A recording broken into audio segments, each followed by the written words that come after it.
రేవంత్ రెడ్డి గారి ప్రభుత్వం 6 గ్యారంటీల అమలు పైన ఫోకస్ చేయాల్సింది. 6 గ్యారంటీలను గాడికి వదిలేసి ఈరోజు ప్రజలను పీడించుకుని ఉంటుంది. ఒక పక్కన రైతులని, ఇంకో పక్కన హైడ్రా పేరు మీద సామాన్య ప్రజలను కూడా పీడించుకుని తింటుంది. కాబట్టి ఎంత జల్దీ విముక్తి రేవంత్ రెడ్డి నుండి తెలంగాణ రాష్ట్రానికి జరుగుతుంది అని చెప్పి ప్రజలు కూడా వెయిట్ చేస్తున్నారు. ఈ క్రమంలో భారతీయ జనతా పార్టీ వాళ్ళు తెలంగాణ రాష్ట్రంలో, ముఖ్యంగా తెలంగాణ రాష్ట్రంలో భారతీయ జనతా పార్టీ వాళ్ళు కాంగ్రెస్ పార్టీ తప్పులను ఎత్తి చూపరు. కాంగ్రెస్ పార్టీ హైడ్రా పేరు మీద ప్రజలను కొల్లగొడుతుంటే దానిపైన మాట్లాడరు.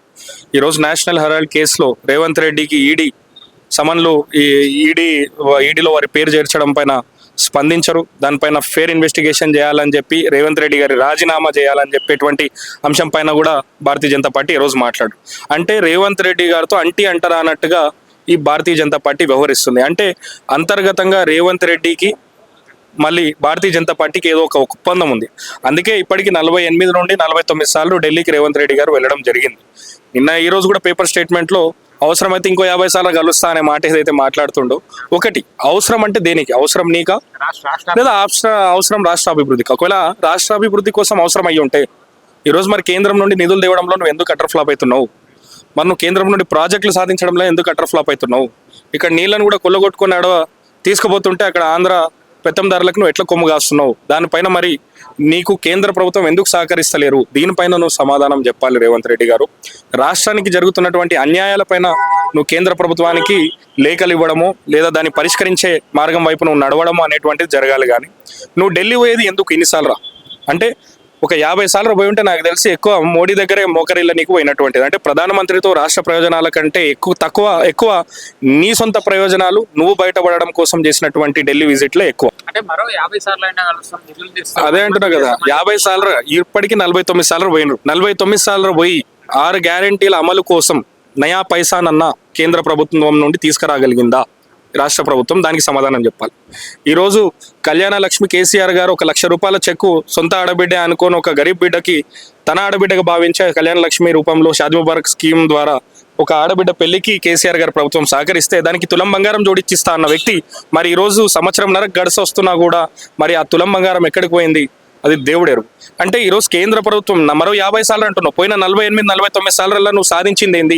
నువ్వు 6 గ్యారంటీలలో ఎన్ని గ్యారంటీలు అమలు చేయగలిగినావు అనేది నిన్ను నువ్వు విమర్శించుకొని చూసుకొని, ప్రజా శ్రేయస్సు కోసం నువ్వు ఢిల్లీ పోతున్నావా, లేదా నీ సొంత ప్రయోజనం కోసం ఢిల్లీ పోతున్నావా, లేదా నీ సొంత అల్లుడి ప్రయోజనాల కోసం, నీ అన్నదమ్ముల ప్రయోజనాల కోసం, వాళ్ళ ప్రాజెక్టుల కోసం? అంటే ఎటువంటి ఒక రికార్డ్ లేనటువంటి ఒక కన్స్ట్రక్షన్ కంపెనీ అప్పటికప్పుడు రిజిస్ట్రేషన్ చేసుకున్న కంపెనీకి నువ్వేమో అప్పటికప్పుడు నువ్వు ఇమీడియట్ గా కాంట్రాక్ట్లు 1100 కోట్లకు విలువ చేసే కాంట్రాక్ట్లు వాళ్ళకి అప్పచెప్తావు. అంటే ఇక్కడ అర్థమైపోతుంది నువ్వు ఢిల్లీ పోయేది నీ కుటుంబ ప్రయోజనాల కోసము, నిన్ను నువ్వు కాపాడుకునే కోసం తప్ప తెలంగాణ రాష్ట్ర ప్రయోజనాల కోసం కానీ, తెలంగాణ రాష్ట్రాన్ని ముందుకు నడిపేటువంటి దిశగా కానీ నువ్వు ఢిల్లీ విజిట్లు చేయట్లేదు. దాంట్లో 30,000 ఉద్యోగాలు ఆల్రెడీ బీఆర్ఎస్ పార్టీ నోటిఫై చేసిపోయినటువంటిది. ఆల్రెడీ నోటిఫికేషన్ జారీ చేయాల్సిన, అంటే మేము ఆల్రెడీ నోటిఫై చేసి ఎలక్షన్ కోడ్ ఉండడం వల్ల ఆగిపోయింది. ఎలక్షన్ అయిన తర్వాత కాంగ్రెస్ పార్టీ గెలిచి మేము నోటిఫై చేసిన 30,000 ఉద్యోగాలు, అంటే బీఆర్ఎస్ పార్టీ నోటిఫై చేసి పెట్టినటువంటి 30,000 ఉద్యోగాలను ఇచ్చి మేము ఇచ్చినామని చెప్పుకుంటా. అంటే మందికి పుట్టిన బిడ్డని నా బిడ్డ అని చెప్పుకోవడంలో రేవంత్ రెడ్డి బాగా చాతుర్యం. ఎట్లాగైతే ఒకప్పుడు నరేంద్ర మోడీ జిందాబాద్ అన్నాడు 2014లో, సోనియా గాంధీని రాక్షసిని అన్నాడు, మళ్ళీ సొంత ప్రయోజనం కోసం 2018-19లో మళ్ళీ కాంగ్రెస్ పార్టీలో చేరి అదే దయ్యం, అదే శైతాను సోనియా గాంధీ అన్న వ్యక్తి, అదే దయ్యం శైతాన్ ఈరోజు ఆయనకి తల్లి అయింది. కాబట్టి తన అవసరం కోసము సోనియా గాంధీని దయ్యాన్ని చేస్తాడు, అప్పుడప్పుడు తండ్రిని చేస్తాడు, అవసరమైనప్పుడు నరేంద్ర మోడీని కూడా తండ్రిని చేసుకుంటాడు. అంటే ఈ టైప్, అంటే తన సొంత రాజకీయ లబ్ధి కోసం తను ఎంతటికైనా దిగజారడానికి సిద్ధం అనేటువంటి తెలంగాణ ప్రజలు గ్రహించారు. ఏమని కాదు, ఓటు రూపంలో మళ్ళీ అవకాశం వస్తే మోసపూర్వితమైన హామీలతో ఏ రకంగానైతే వీళ్ళు గద్దెనెక్కినరో తిప్పికొట్టడానికి ప్రజలు కూడా రేపటి ఎన్నికల కోసం వెయిట్ చేస్తున్నారు. తెలంగాణ ఆడపిల్లలకు తులం బంగారం లేదని అంటున్నారు, అందాల పోటీలు పెట్టిన అందాల బాబులకు ఇస్తున్నా బంగారం. నేను ఒకటి అంటున్నా, ఇది కూడా ఖచ్చితంగా అందరూ కూడా ప్రశ్నించాల్సినటువంటి విషయం. తెలంగాణ తల్లి సాధారణంగా కనబడాలి, ఒక మా అమ్మని చూసినట్టు కనబడాలి, అందుకే ఈ ఆకారం అని చెప్పి ఎప్పుడైనా తన తల్లి మంచిగా ఉండాలని చూసుకుంటారు. తన తల్లిని వైడూర్యాలతో మంచిగా ఉండాలి, నవ్వుతూ చిరునవ్వుతో మంచి పసుపు కుంకాలతో ఉండాలనేటువంటిది ఒకటి. దాంట్లో బతుకమ్మని మనం చూపిస్తూ, ఒక పక్కన వరిని చూపిస్తూ మన తెలంగాణ యొక్క కల్చర్ని మనం రిప్రజెంట్ చేసినటువంటి ఘనత మన తెలంగాణ తల్లి విగ్రహం. ఈ రోజు తెలంగాణ తల్లి రూపురేఖల్ని మార్చేసి ఇక్కడేమో నీ తల్లికి, తెలంగాణ తల్లికి కిరీటం ఉండదు, కానీ అదే నువ్వు ఇక మొన్న జరిగినటువంటి మిస్ వరల్డ్ మిస్ ఇండియా దాంట్లో నువ్వు వాళ్ళందరికీ కిరీటాలు పెడతావు అంటే వాళ్ళ కాళ్ళ కింద మోకరిల్ల లెక్క సంస్కృతిని అంటే వాళ్ళ కాళ్ళు గడిగిస్తావు అంటే ఏమన్నా అంటే అది సంస్కృతి అంటావు. నీకంతగా ఉంటే నువ్వు ముఖ్యమంత్రి పదవికి రాజీనామా చేసి నువ్వు నీ కుటుంబం నీ బిడ్డే మీరు పోయి వాళ్ళ కాళ్ళు కడగండి, మీరు కడుగుండ్రి, మీరు వాళ్ళ మోకరిల్లండి. కానీ తెలంగాణ సాంప్రదాయాన్ని చెదరగొడుతూ తెలంగాణ తల్లి యొక్క విగ్రహ రూపరేఖలు మారుస్తూ మిస్ ఇండియా మిస్ వరల్డ్ ఏదో జరిగితే దాంట్లో వాళ్ళకి కిరీటాలు పెట్టడం, తెలంగాణ ఆడపడుచులతోని వాళ్ళ కాలు గడిగించడం అనేటువంటిది తెలంగాణ ప్రజలను అగౌరవపరిచినట్టు, తెలంగాణ యొక్క సంస్కృతిని అగౌరవపరిచినట్టు. ఈ సంస్కృతులు ఆయనకి తెలియవు, ఎందుకంటే వాళ్ళ చెప్పులు మోసి ఈడికి వచ్చినోడు కానీ తెలంగాణ సంస్కృతి గురించి తెలిసిన వ్యక్తి కాదు. ఆంధ్ర పెత్తందారులు వాళ్ళ బాబుల చెప్పులు మోసి పైకి వచ్చిన వ్యక్తి రేవంత్ రెడ్డి కాబట్టి ఆయనకు తెలంగాణ యొక్క కల్చర్ కానీ తెలంగాణ ఆడబిడ్డల యొక్క ఆత్మగౌరవం గురించి ఆయనకి తెలియదు. ఆత్మగౌరవం గురించి తెలంగాణ ఆడబిడ్డల గురించి తెలుసుంటే తెలంగాణ తల్లి విగ్రహం మార్చేవాడు కాదు.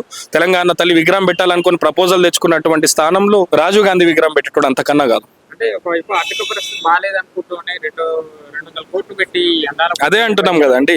అంటే ఒక పక్కన రైతు రుణమాఫీకి పైసలు లేవంటాడు, ఇంకో పక్కన విద్యార్థులకు విద్యా బోధన అందించేటువంటి గురుకులాలను మరమ్మతులు చేయడానికి పైసలు ఉండవు. రైతుల పక్షాన నిలబడి మన వరి అంతా ధాన్యం అంతా పోతే దాన్ని కొనుగోలు చేయడానికి వారిని పరామర్శించే కనీస సమయం ఆయనకి దొరకదు. కానీ ఆయనకి జపాన్ ఓనికి టైం దొరుకుతుంది, 50కి 100 సార్లు ఆయన సొంత ప్రయోజనాల కోసం ఢిల్లీకి ఓనికి సమయం దొరుకుతుంది, మళ్ళీ ఆయన కుటుంబంలో కాంట్రాక్ట్లు ఇప్పించుకోవడానికి సమయం దొరుకుతుంది. కానీ తెలంగాణ ప్రజల కోసం తెలంగాణ కోసం నిజంగా కొట్లాడి సాధించుకున్న తెలంగాణ ఉద్యమకారుల పట్ల కానీ తెలంగాణ రాష్ట్రం పట్ల కానీ ఆయనకు ఎటువంటి చిత్తశుద్ధి లేదు. ఎందుకంటే ఈరోజు ఆయన ప్రభుత్వ సలహాదారులాగా పెట్టుకున్నటువంటి వ్యక్తులు కానీ ఆయన ఉద్యోగులుగా మన కీలక పదవులలో పెట్టుకున్న వ్యక్తులు కూడా ఒకప్పుడు తెలంగాణ రాష్ట్రానికి ద్రోహం చేసిన ఆంధ్ర అధికారులు. సో వాళ్ళని తిరిగి ఇక్కడికి తెప్పించుకోవడం, దీంట్లో చంద్రబాబు నాయుడు మళ్ళీ సోనియా గాంధీ మళ్ళీ తెలంగాణ రాష్ట్రంపై చేస్తున్నటువంటి కుట్ర అనేటువంటిది స్పష్టంగా ప్రజలకు కనబడుతుంది. దీన్ని తిప్పికొట్టడానికి ప్రజలు కూడా ఓటు రూపంలో ఎప్పుడు ఎన్నికలు వస్తే అప్పుడు ఓటు రూపంలో ఖచ్చితంగా సమాధానం చెప్పడానికి మళ్ళీ తెలంగాణ ప్రజలు సిద్ధమవుతున్నారు. అంటే ఈ అందాల పోటీ ద్వారా ప్రపంచం మొత్తం తెలంగాణ వైపు చూస్తుంది, పర్యాటకులు పెరుగుతారని మాట్లాడుతున్నారు. నేను అదే అంటున్నా కదా, ఇప్పుడు నేను అంటున్నాం ఆ రోజు కేటీఆర్ గారి పైన కేటీఆర్ గారి పైన లేని రాదాంతం చేసిండ్రు, ఈడీ ఇది అది అనుకుంటా యాంటీ కరప్షన్ బ్యూరో ఆఫీస్కి ఆయన విచారణకి వెళ్ళిండ్రు, ఈడీ ఆఫీస్కి సహకరించారు కేటీఆర్ గారు, పోయినరు. అది కొండందో వేలుకని పట్టినట్టు ఆడ ఏం దొరకలేదు.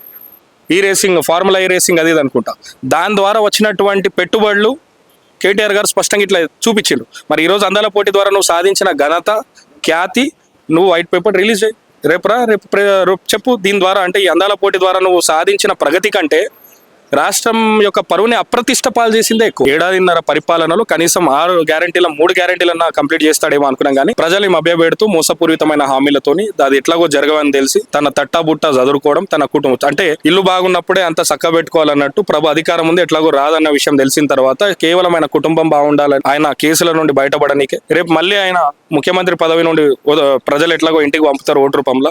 ఆ తర్వాత ఏ రకంగా ఎదుర్కోవాలి అనే విషయంలో ఇటు బీజేపీని ఇటు కాంగ్రెస్ని ఇద్దరిని న్యూట్రల్గా మేనేజ్ చేసుకుంటూ రేవంత్ రెడ్డి పోతున్నాడు. ఖచ్చితంగా సమాధానం చెప్తారు. త్వరలోనే ఈ ప్రభుత్వంకి ప్రజలు సమాధానం చెప్తారు. మళ్ళీ కేసీఆర్ గారు ప్రభుత్వాన్ని తెచ్చుకుంటారు.